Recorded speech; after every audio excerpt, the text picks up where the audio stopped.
पिछले एपिसोड में नंदिनी और समीर की मुलाकात एक ही दिन में 2 बार हो गई थी। समीर उसके मामा सा का दोस्त है, ये जानकर कहीं न कहीं नंदिनी को बड़ी खुशी हो रही थी और उसके बदले हुए बर्ताव को मामा सा ने भांप लिया था। अब आगे उस दिन के बाद से समीर का नंदिनी के घर आना जाना लगा रहा। किसी न किसी कारण समीर घर पर आ जाता और उसकी निगाहें नंदिनी को ढूंढती रहती।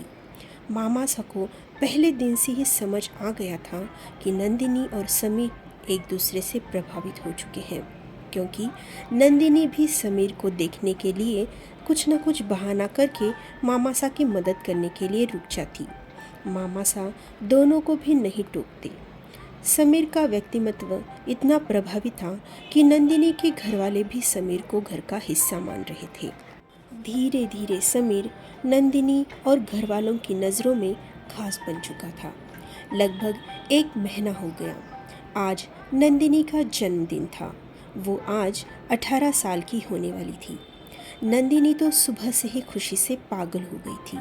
एक तो अब उसका परमानेंट ड्राइविंग लाइसेंस बनने वाला था और दूसरा इस साल के जन्मदिन पर कोई खास इंसान उसकी ज़िंदगी में आ चुका था, समीर।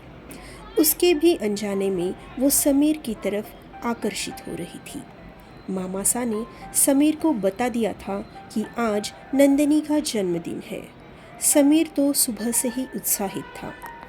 उसने अपने दोस्त यानी नंदिनी के मामासा को ही नंदिनी के गिफ्ट के बारे में पूछा, यानी नंदिनी को किस तरह का गिफ्ट अच्छा लगेगा वगैरह वगैरह। मामासा ने समीर को बताया कि नंदिनी को गरीब लोगों की मदद करना अच्छा लगता है।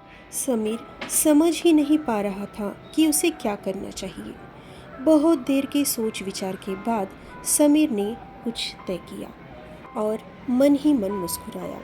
उसे यकीन था कि आज नंदिनी के लिए वो जो करेगा उससे नंदिनी बहुत खुश होगी। ये प्लान उसने मामासा यानी समर सिंह को बताया। मामासा भी बहुत खुश हो गए। हालांकि समर की आयु 30 वर्ष थी, लेकिन वो 23-24 साल के युवा की तरह लगता था, क्योंकि उसने अपने आप को बहुत ही फिट रखा था। समर सिंह को अपना प्लान पसंद आ गया। ये सुनकर समीर बच्चों की तरह खुश हुआ। समीर को खुश देखकर मामासा को यकीन हुआ कि नंदिनी को इससे बेहतर जीवन साथी कोई नहीं मिलेगा।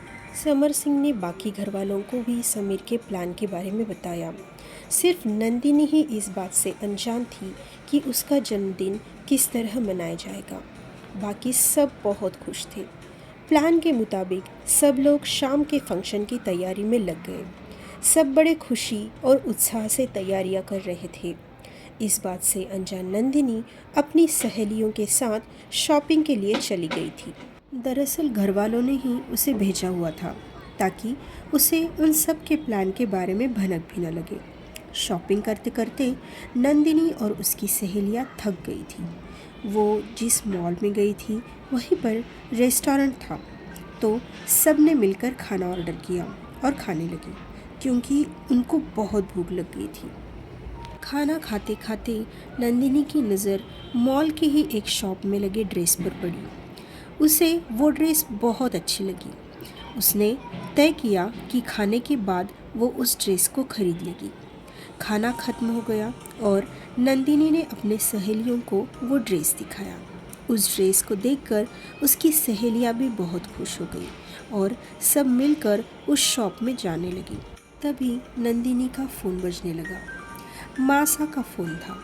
बहुत देर हो गई थी, इसलिए मासा ने उसे वापस आने को कहा था। नंदिनी का बड़ा मन था कि वो उस ड्रेस को खरीदे, लेकिन मासा की बात वो टाल नहीं सकती थी। उसने घड़ी में देखा तो शाम के 7 बज रहे थे। सच में काफ़ी देर हो चुकी थी और नंदिनी ने ऑलरेडी बहुत सारी शॉपिंग कर रखी थी। जिस शॉप में वो ड्रेस थी वहाँ पर बहुत सारी क्राउड भी थी। बिलिंग काउंटर पे भी बहुत बड़ी लाइन थी। ड्रेस खरीद कर लाने में कम से कम 1 घंटा लग जाता और देर हो जाती ये सब सोचकर नंदिनी अपनी सहेलियों को लेकर वापस आने लगती है। वो बार बार मुड़ मुड़ कर उस ड्रेस को ही देखती रहती है। उसकी नज़र ही नहीं हट रही होती। पर मजबूरन नंदिनी मॉल से बाहर आ जाती है।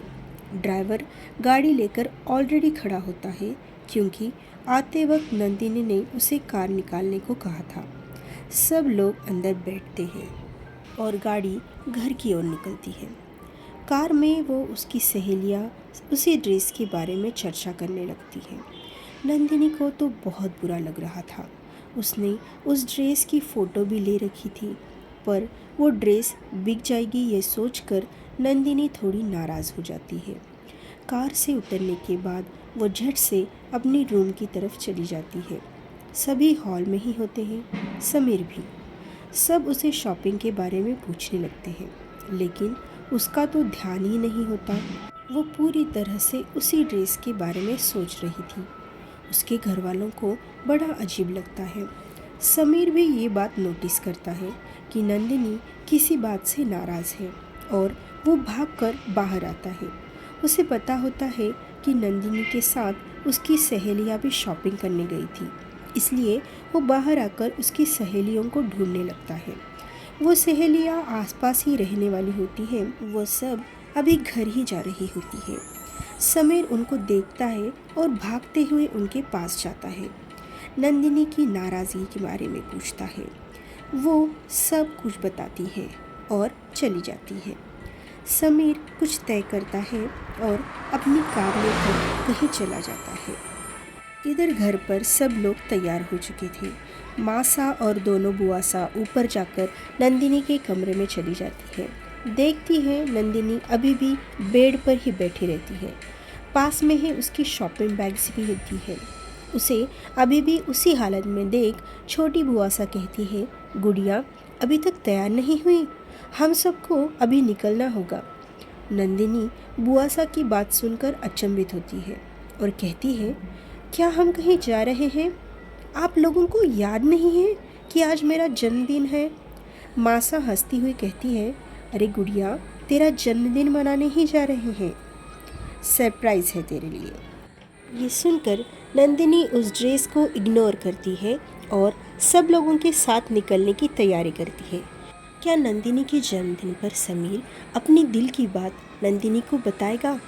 ये जानने के लिए सुनते रहिए आस्तीन का सांप।